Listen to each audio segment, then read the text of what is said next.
Tuhan, kami datang untuk mendengarkan firman-Mu, perkataan-Mu. Terima kasih Tuhan, Engkau yang sudah menghadirkan kami di tempat ini, dan juga hamba-Mu yang akan melayani. Kami berdoa, biarlah urapan Roh Kudus yang memenuhi hamba-Mu untuk berkata-kata kepada kami semua. Biar setiap firman yang disampaikan menjadi kebenaran yang hidup bagi kami. Kami membuka hati kami lebar-lebar. Jadikanlah hati kami tanah yang subur. Sehingga setiap benih firman itu akan tumbuh di hati kami dan akan berbuah. Terima kasih Bapa. Dalam nama Yesus Kristus kami berdoa. Sama-sama katakan, amin. Shalom Bapak Ibu. Ya, pagi ini kita akan dilayani oleh seorang hamba Tuhan. Mungkin baru pertama kali ya, hamba Tuhan itu Ibu Pendeta Suryani Pantau. Beliau adalah gembala dari gereja Sahabat di Indonesia dan juga gembala gereja RCCG, City of David ya. Saya sudah kenal beliau cukup lama, kami bersama-sama di jaringan doa nasional.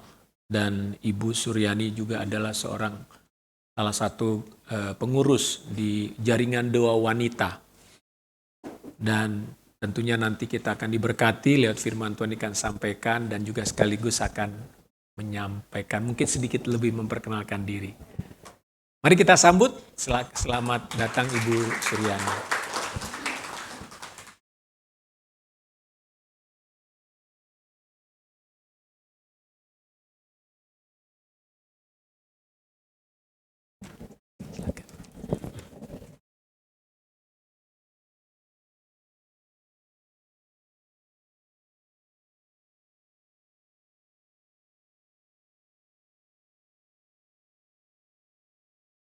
Puji nama Tuhan ya, senang sekali.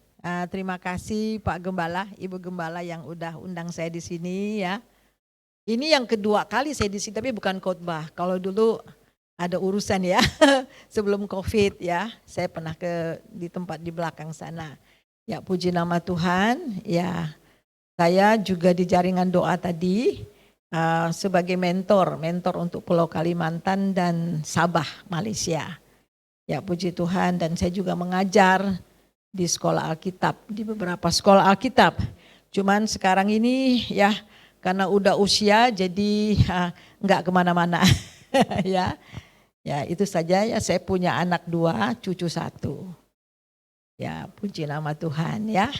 Oke, kita akan pada pagi ini kita akan belajar bersama-sama dengan satu tema yang diberikan kepada saya itu ya. Kunci-kunci kemenangan, tetapi judul besar saya itu finishing well, ya finishing well. Tetapi sebelum itu mari kita berdoa terlebih dahulu. Bapa, di dalam nama Yesus kami sungguh bersyukur karena Engkau luar biasa baik. Terima kasih Tuhan untuk hari ini kami boleh duduk bersama, menyembah bersama dengan Engkau Tuhan. Untuk sungguh-sungguh dikuatkan, di-refresh kembali supaya kami terus bertumbuh di dalam Engkau, dalam kasih pengenalan akan Tuhan. Kami akan mendengar firman Tuhan, kami minta Allah Roh Kudus menyingkapkan kebenaran. Supaya setiap kata, setiap kalimat yang kami dengar tertanam di hati kami, pakai hamba urapi, sembunyikan hamba di belakang salib-Mu. Berfirmanlah Tuhan, berkuasalah atas firman-Mu, di dalam nama Yesus, haleluya, amin. Ya, puji nama Tuhan, saudara. Ya, kita akan melihat di sini, ya. Kita akan baca di dalam 2 Timotius 4 ayat 6 sampai ayat yang ke-7. Ya, 2 Timotius 4 ayat 6 ayat ke-7, mari kita baca bersama-sama ya.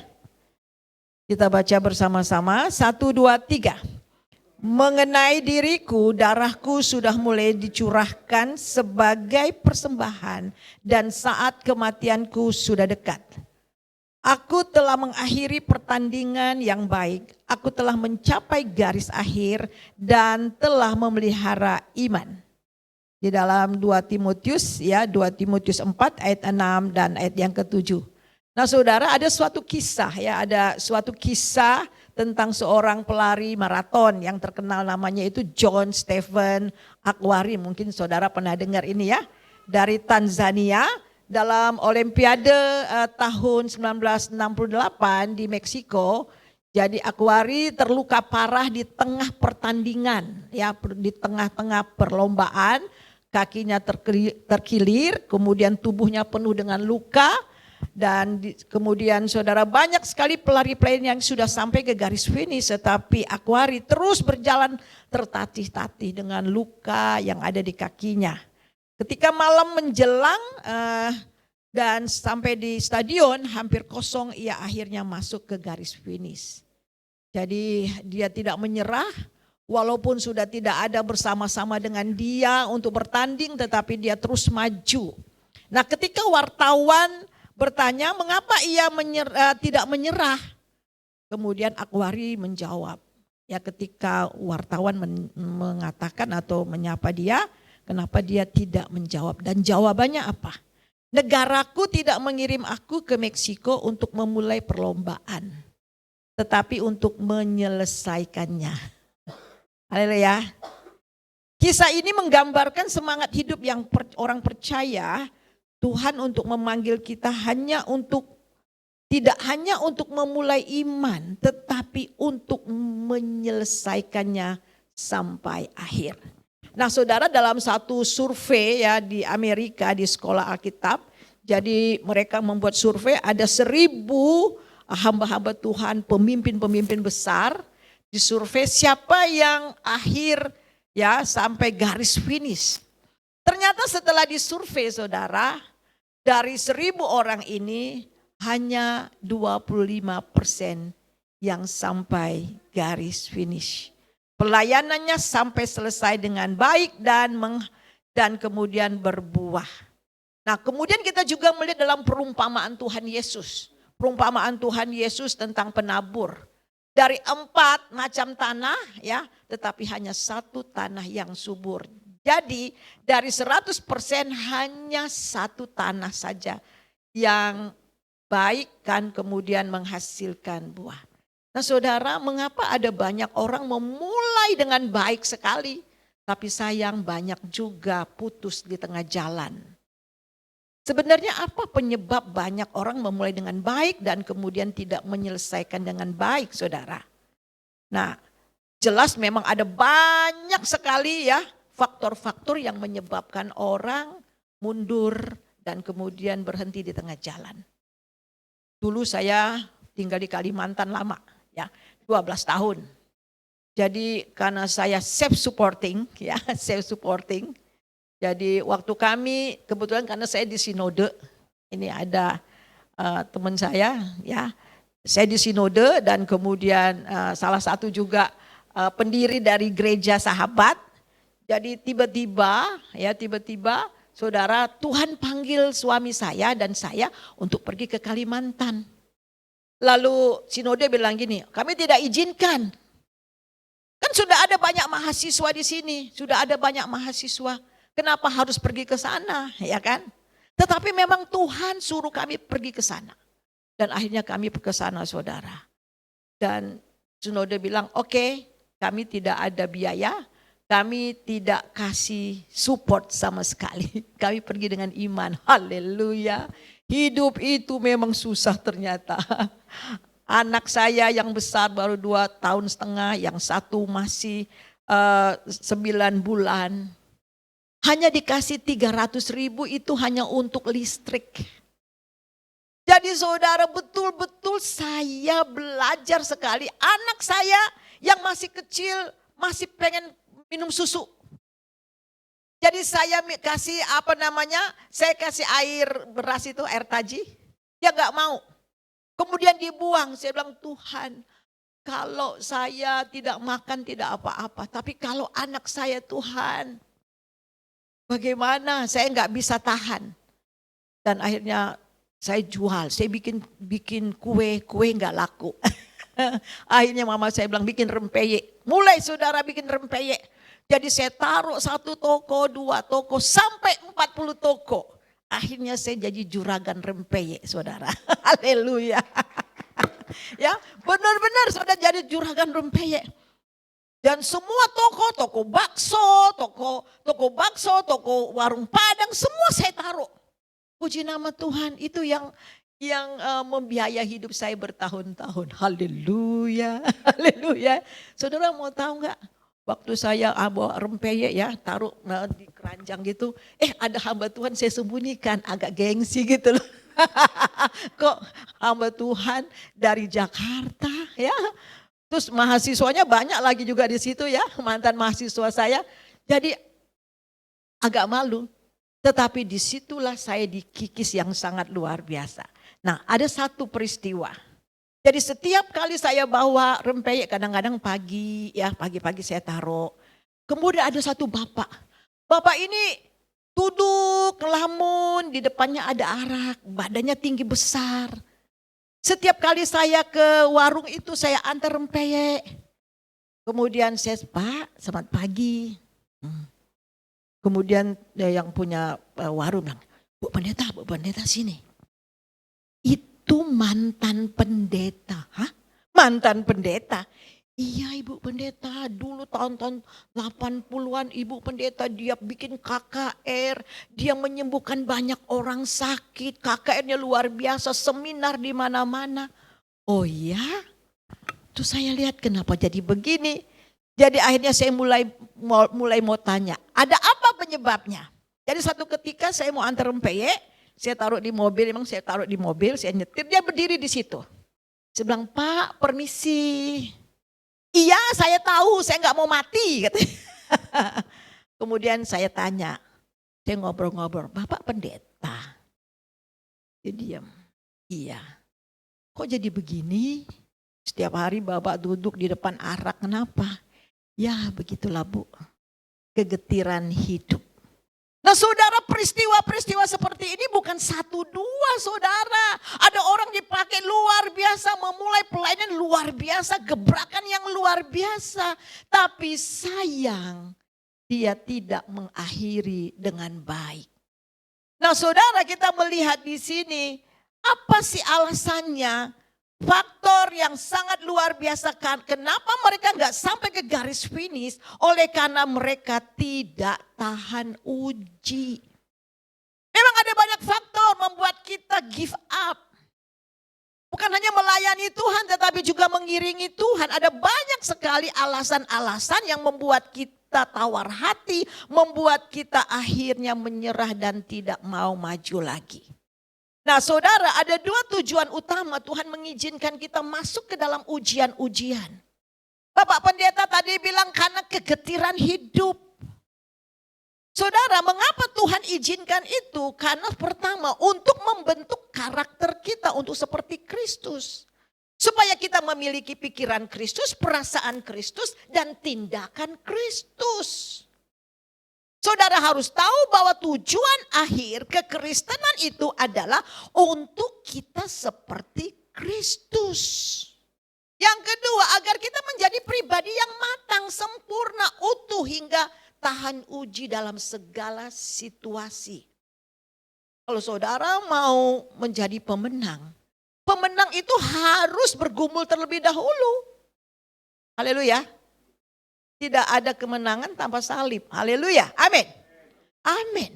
Jadi saudara, kita melihat di dalam Yakobus 1 ayat yang kedua ketiga. Saudara-saudara, anggaplah sebagai suatu kebahagiaan apabila kamu jatuh ke dalam berbagai-bagai pencobaan.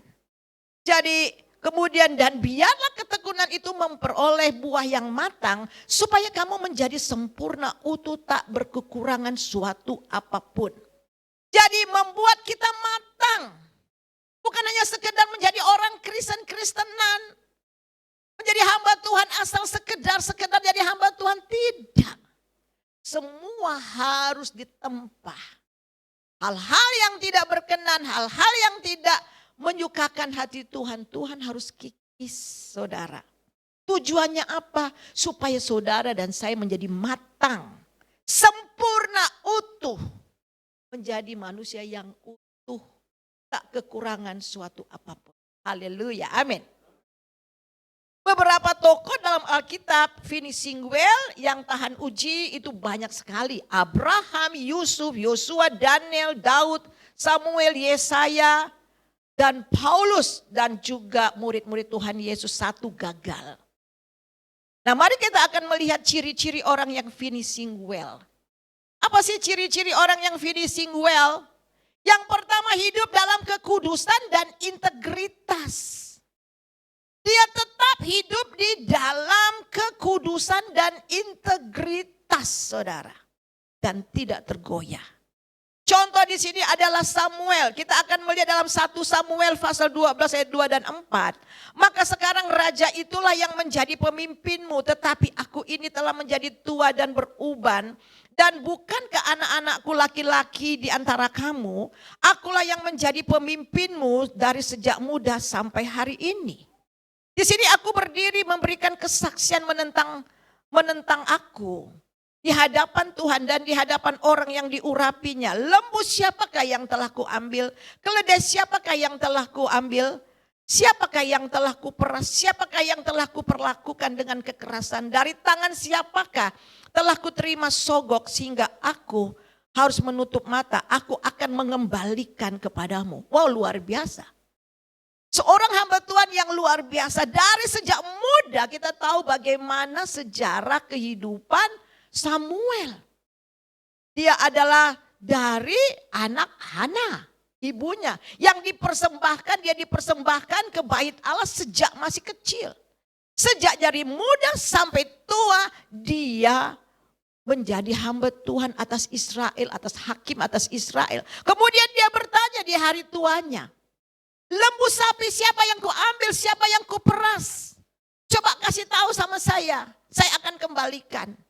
Kemudian jawab mereka, engkau tidak memeras kami dan engkau tidak memperlakukan kami dengan kekerasan dan engkau tidak menerima apa-apa dari tangan siapapun. Alkitab mencatat Samuel finishing well. Haleluya. Haleluya. Di dalam 2 Korintus 4 ayat yang kedua, tetapi kami menolak segala perbuatan tersembunyi yang memalukan. Kami tidak berlaku licik dan tidak memalsukan firman.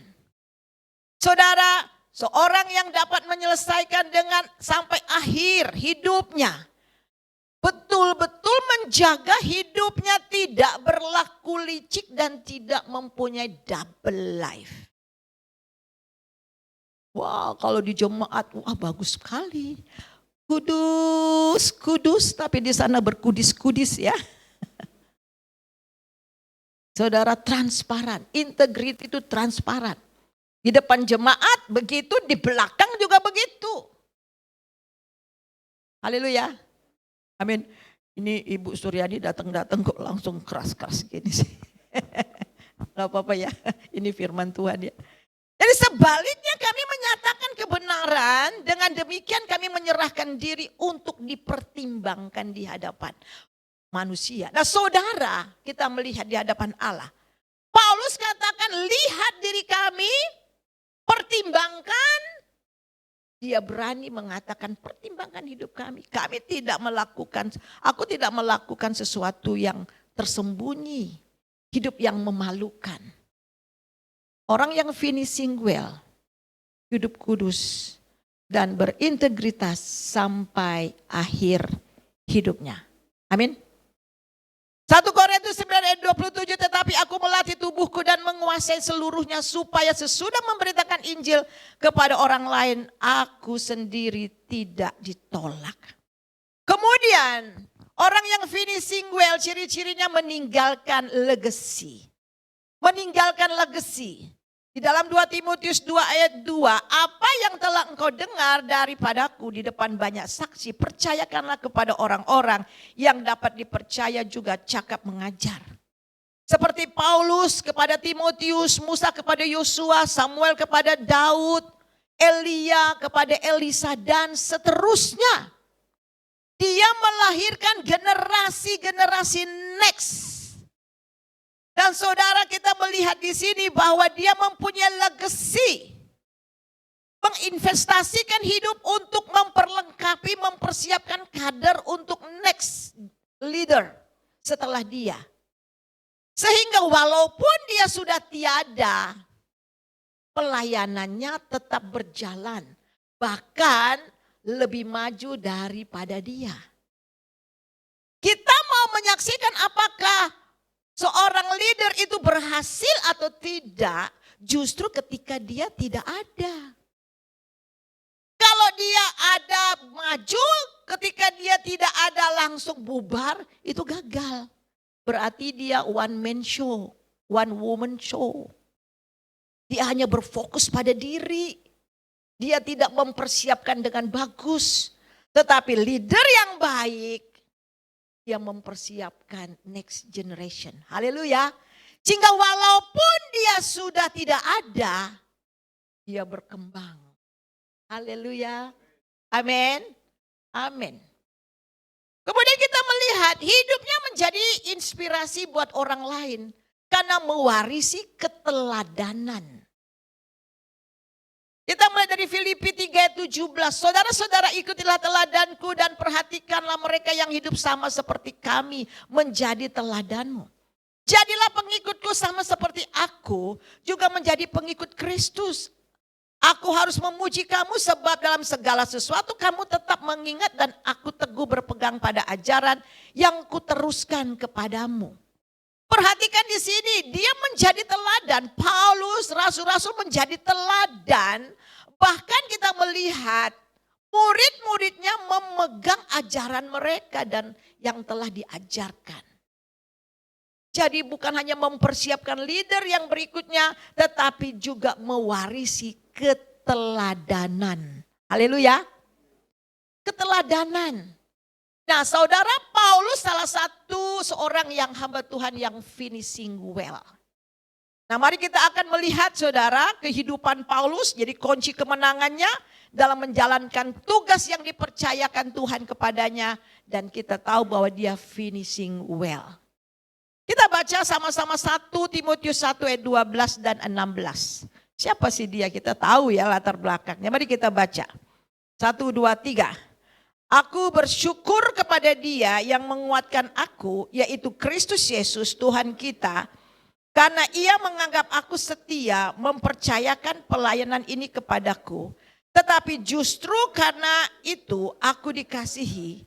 Agar dalam diriku ini sebagai orang yang paling berdosa, Yesus Kristus menunjukkan seluruh kesabarannya. Dengan demikian aku menjadi contoh bagi mereka yang kemudian percaya kepadanya mendapat hidup yang kekal.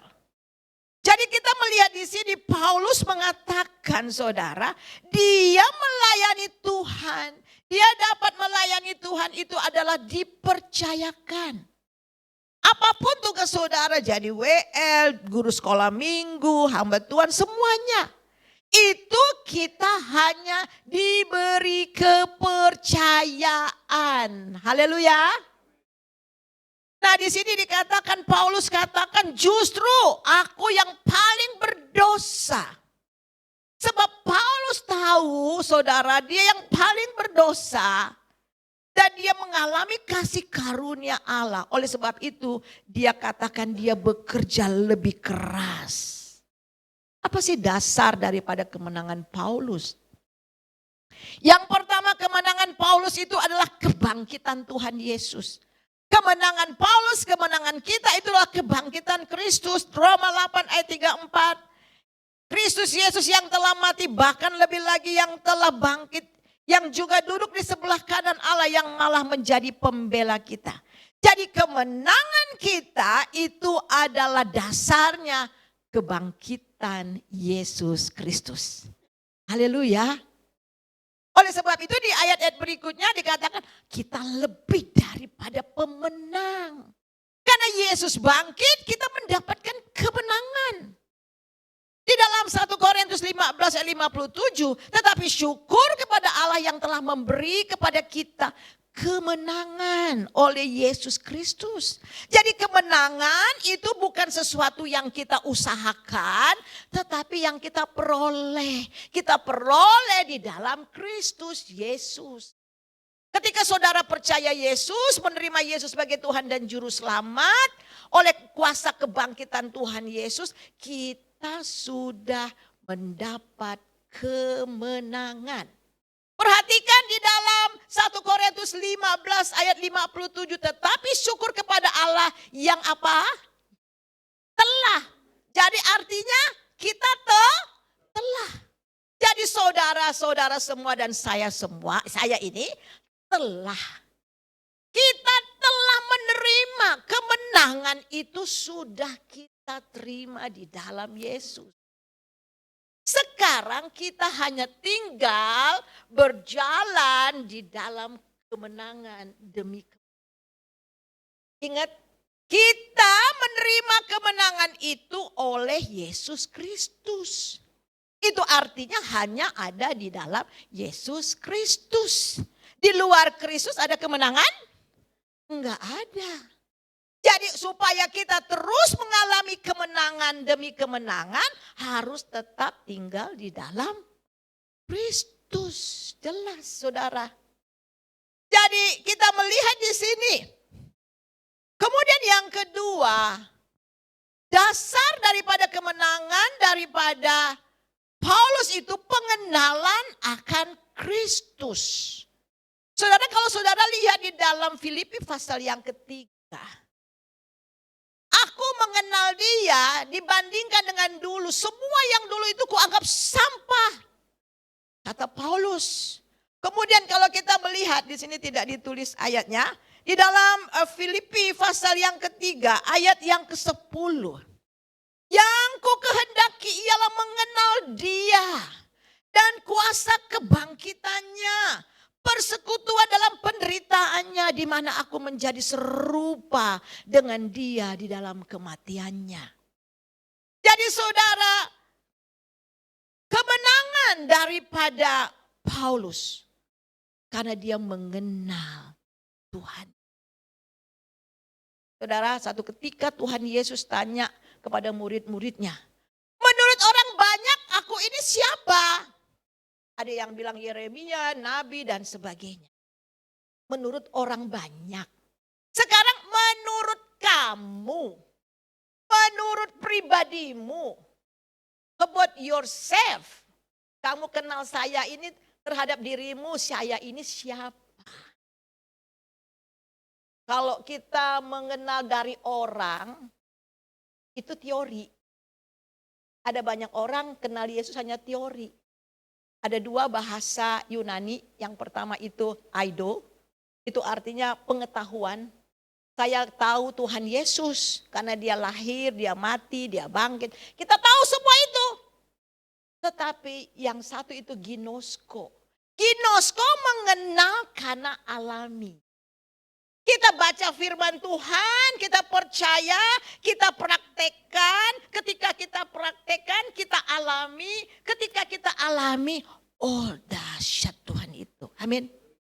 Kemudian kita alami. Sehingga pengenalan kita terus bertambah. Sehingga kita mengenal di dalam kasih-Nya. Haleluya. Pribadinya. Orang yang mengenal seperti ini tidak akan pernah tergoyahkan. Karena kita tahu siapa yang kita sembah. Kita tahu siapa yang kita layani. Haleluya. Amin. Jadi saudara, yang kedua itu karena pengenalan. Sejauh mana pengenalan saudara kepada Tuhan, sejauh itu juga saudara dapat maju. Jadi pengenalan kita sangat menentukan. Pengenalan kita kepada Tuhan sangat menentukan berapa jauh kita bisa melangkah. Haleluya. Amin. Amin. Kemudian yang berikutnya itu adalah kuasa. Kuasa Roh Kudus. Dan saudara, ini janji Tuhan di dalam Matius pasal 16 ayat 19. Kepadamu akan kuberikan kunci kerajaan surga. Apa yang kau ikat di dunia ini akan terikat di surga. Apa yang kau lepas di dunia ini akan terlepas di surga. Saudara, ada kuasa bekerja di dalam dirimu. Itu Roh Kudus. Roh Kudus adalah kemenangan kita. Haleluya. Tanpa kuasa Roh Kudus tidak ada apa-apa kita. Sebab itulah Paulus katakan kita ini bejana tanah liat, ada harta di dalamnya. Itulah Roh Kudus. Kita ini rapuh, kita ini gampang pecah, gampang kecewa, gampang ngambek ya. Dan sebagainya. Tetapi Roh Kuduslah kemenangan kita. Kita diberikan otoritas, itu kuasa. Kuasa untuk menginjak kalajengking. Kuasa untuk menang atas segala persoalan, atas penderitaan. Menang atas iblis. Saya pernah digigit ular tedung. Terus saya di Kalimantan. Saya baru 1 tahun di Kalimantan. Tadi kan saya bilang saya jual rempeyek nih. Ya kan? Jadi saya saat teduh. Waktu saya teduh saudara. Kemudian saya baca Alkitab. Di dalam Markus pasal 16. Kamu akan digigit ular, kalajengking, minum racun tapi enggak apa-apa. Setelah itu terus di otak saya, kamu akan digigit ular tapi kamu enggak apa-apa. Kamu akan digigit ular. Itu 2 minggu. Saya bilang ini apa-apaan sih? Ini dari Tuhan atau apa sih? Kok saya akan digigit ular? Saya bilang Tuhan ini suara Tuhan atau suara siapa sih? Saya bilang gitu ya. Tapi kamu akan digigit terus. Akhirnya waktu saya beli-beli bahan-bahan rempeyek itu ya di pasar. Saya taruh, kemudian saya lagi nyetir. Ngomong lagi tuh suara, kamu akan digigit ular tapi kamu gak apa-apa. Akhirnya saya bilang gitu, Tuhan tahu saya paling jijik, paling takut namanya ular. Tetapi kalau ini suaramu saya akan digigit ular juga. Saya nggak apa-apa, tolong saya. Itu tanggal 17 Februari tahun 2021. Saya ingat tuh, saya catat. Kemudian waktu saya pulang, suami saya ada tamu, teman sahabat kami, suami istri. Saya bilang, sorry ya, saya mau ngelem, zaman dulu itu kan berapa tahun 2001 kan belum ada yang kayak gini-gini ya. Gampang kan? Harus lem, saya taruh rempeyeknya, saya lem. Saya duduk di jongkok, kan namanya rumah panggung waktu itu ya, rumah panggung. Jadi saya asik, saya pakai celana pendek, kemudian duduk. Kemudian saya lihat di kaki saya sebelah sini, itu kok ada butiran darah. Saya bilang, butiran darah dari mana ya? Kalau butiran darah kan ditusuk kan, keluar darah. Saya ambil kayu, saya ginikan. Kemudian keluar lagi, saya ambil lagi. Ada 3-4 kali. Aneh, saya bilang gitu kan. Toto di sebelah sini saya, tuh dingin-dingin. Saya pikir itu angin dari bawah. Oh, saya lihat ternyata ular sudah melilit-lilit di sini saya. Saya langsung, Yesus, pokoknya sudah. Saya tendang itu. Kemudian itu ular pergi ke paralon, begini saudara. Semua pucat. Mami, mereka manggil saya, Mami digigit ular. Wah, udah segala macam orang. Kemudian ada yang bilang, di kampung saya 30 menit mati. Kemudian lagi, di kampung saya 10 menit mati. Waduh. Terus saudara itu dibunuh, memang orang pada takut itu ular tedung saudara. Benar-benar ular tedung saudara. Pucat semua. Tapi karena Tuhan bilang kamu akan digigit ular, kamu gak mati. Jadi saya tenang-tenang aja. Orang yang pada gelisah. Suami saya begini. Dia gak tahu mau ngomong apa. Langsung dia ambil kaki saya, dia isap. Maksudnya mau isap racunnya. Dia bilang, sayang juga suamiku ya padaku. Wah saudara.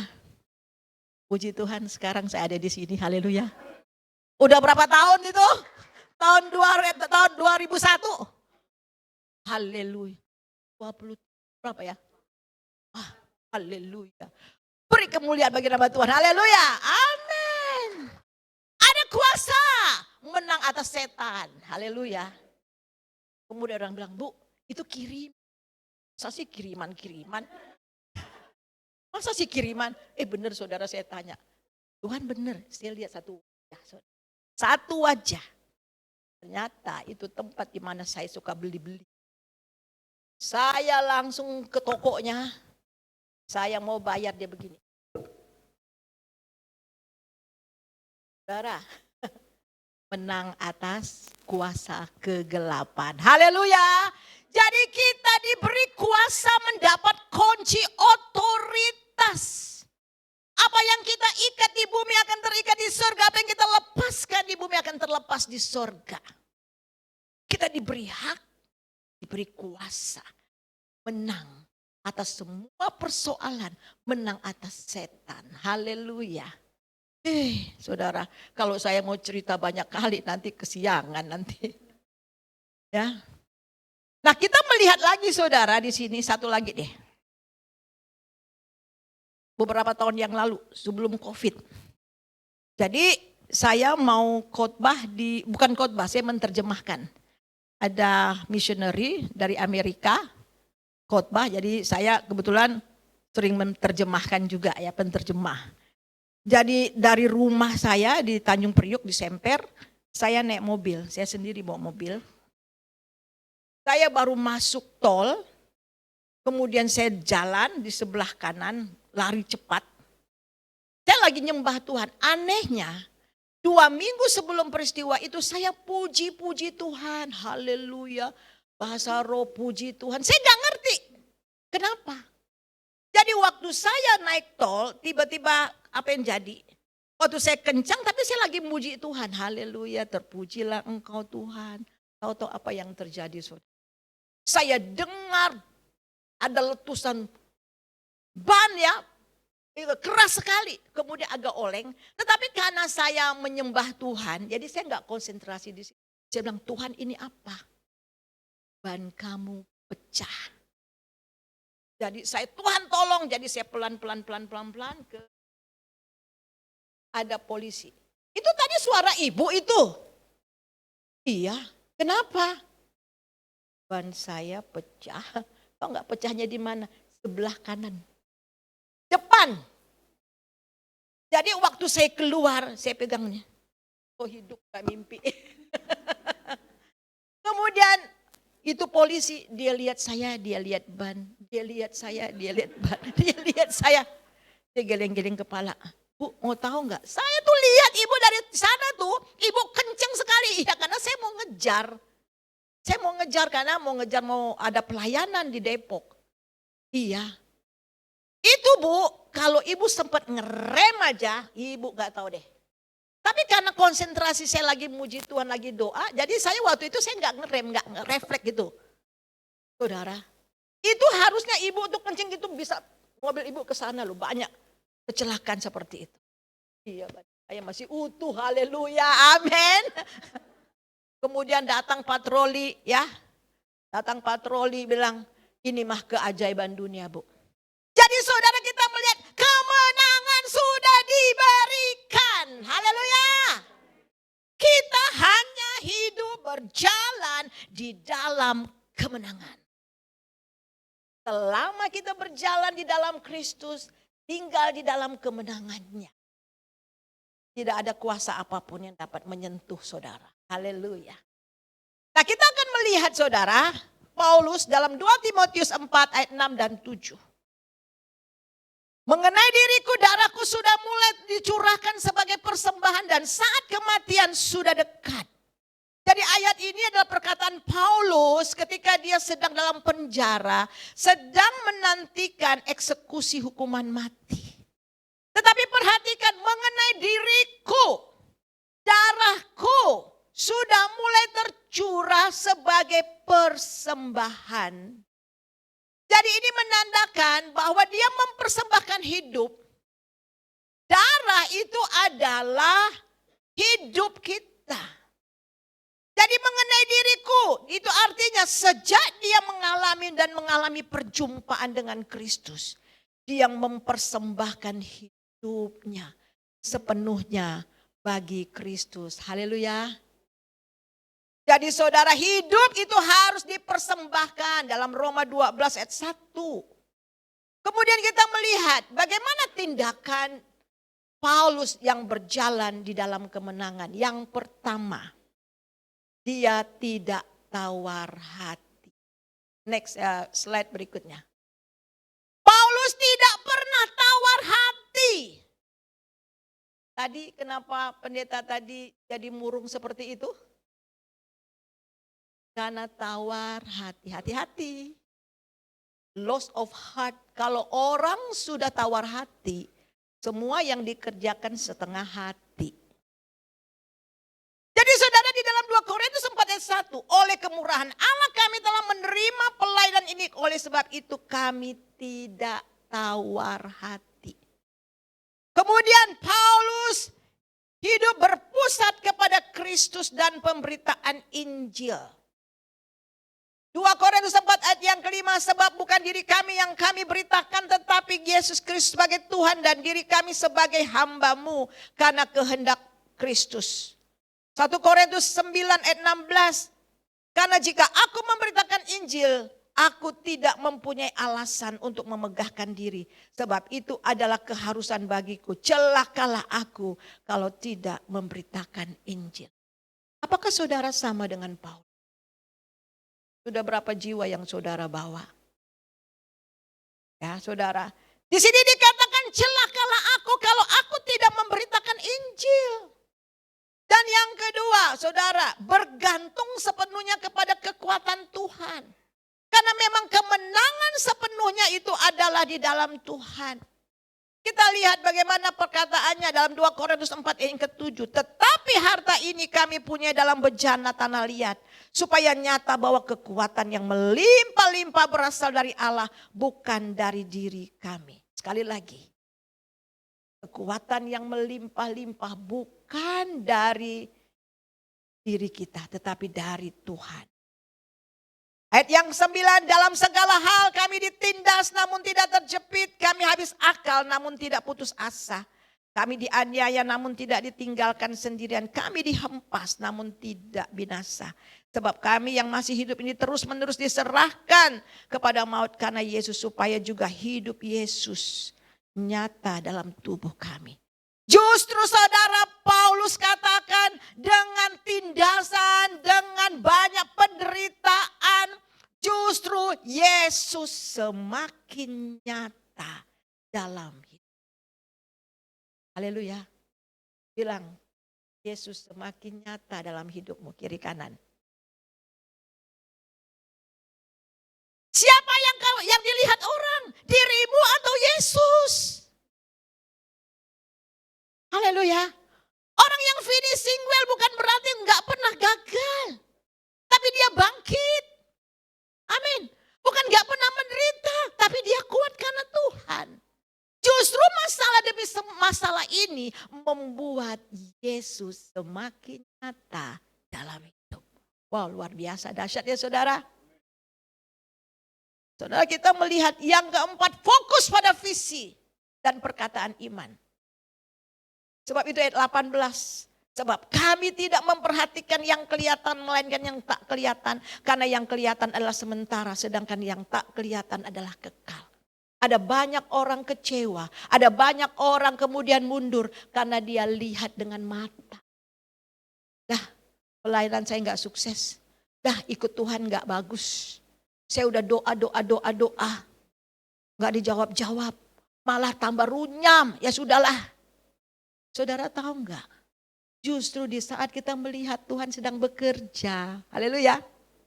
Bilang, walaupun kita tidak lihat Tuhan sedang bekerja.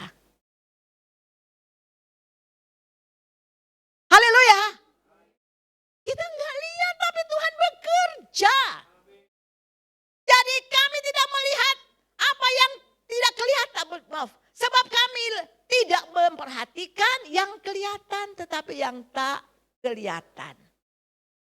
Udah doa-doa nggak dijawab, ya sudah cari jalan lain. Salah ya. Terus bangun, terus saudara membangun manusia roh kita. Haleluya. Kita baca 2 Korintus. Ya gitu. Mari kita baca sama-sama. 1, 2, 3.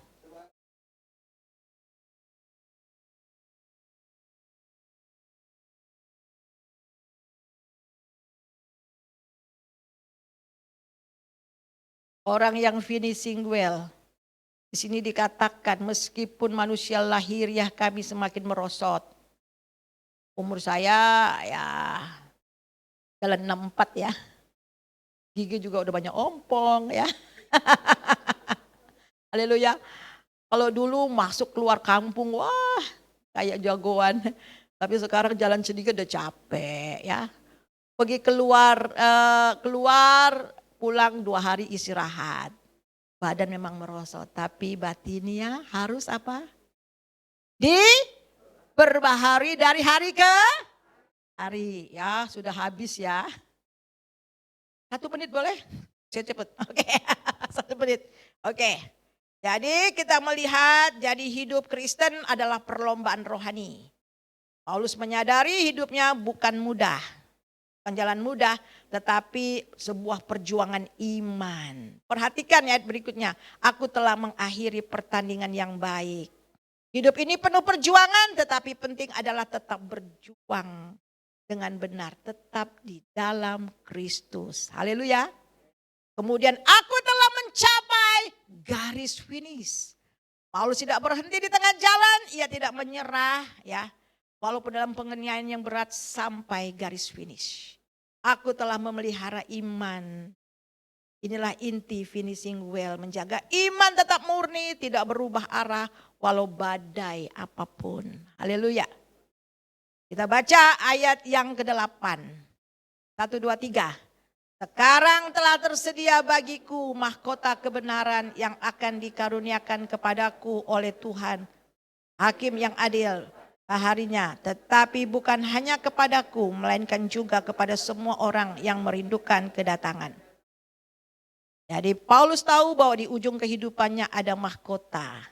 Kebenaran menanti simbol kemenangan, pengakuan dari Tuhan bagi Paulus inilah tujuan sejati hidup kita. Haleluya. Ketika Yesus datang kembali, dia katakan apa? Ada yang tahu kata-kata Tuhan Yesus?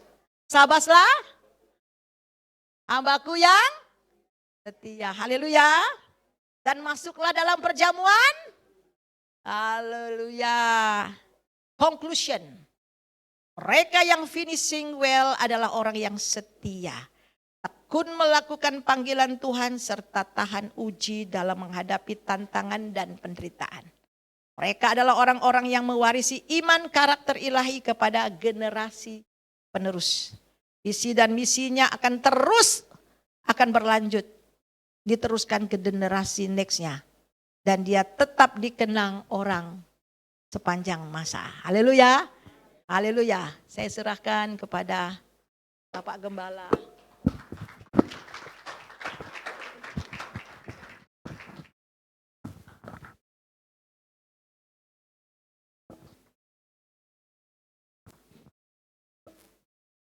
Saudara, kita sangat diberkati.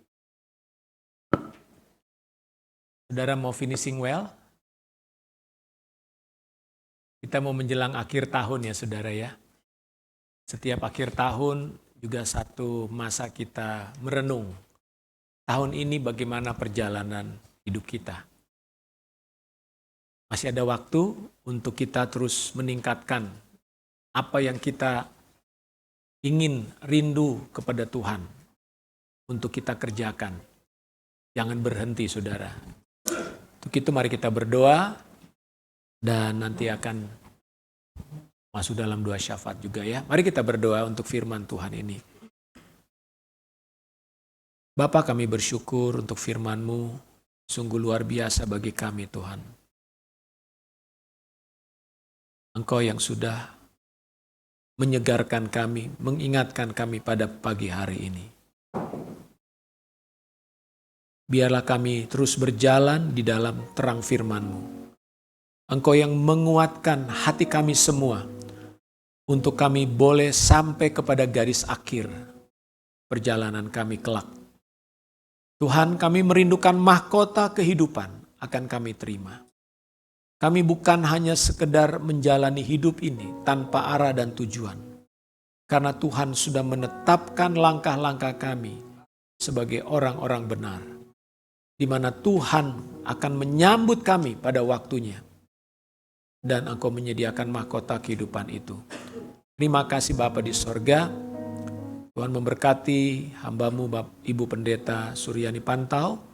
Berkati seluruh pelayanannya, jemaat yang dia gembalakan, bahkan juga pembangunan gereja yang sedang dijalankan hari ini. Tuhan memberkati, Tuhan menyediakan segala kebutuhannya. Kami mengucap syukur kepadamu ya Tuhan. Terpujilah namamu Bapa. Dalam nama Yesus Kristus kami berdoa. Amin. Sebelum masuk dalam doa syafaat, saya teringat satu pujian lagunya Robert and Leah. Jalan hidup orang benar. Ya. Lagu lama, tapi tadi malam saya mendengar lagu ini mengingat bagaimana perjalanan hidup kita sebagai orang benar itu harus makin lama makin terang seperti rembang tengah hari. Ada nggak di ini? Di apa? Tahu lagunya? Ya.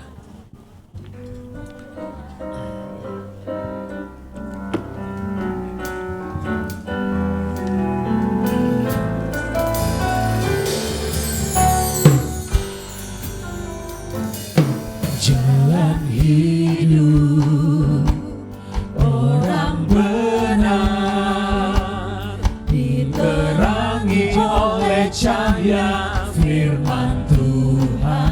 Jalan hidup orang benar. Jalan hidup orang benar Semakin terang. semakin terang hingga rembang tengah hari.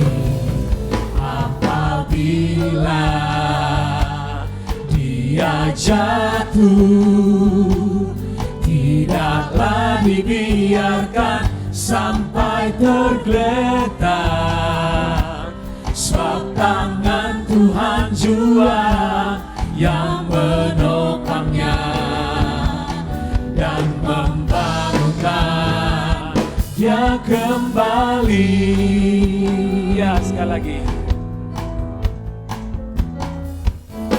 Jalan hidup orang benar diterangi oleh cahaya firman Tuhan. Jalan hidup orang benar semakin terang hingga rembang tengah hari. Apabila dia jatuh, tidaklah dibiarkan sampai tergeletak, sebab tangan Tuhan jua yang menopangnya dan membangunkan dia kembali. Sebab tangan Tuhan jua yang menopangnya dan membangunkan dia kembali.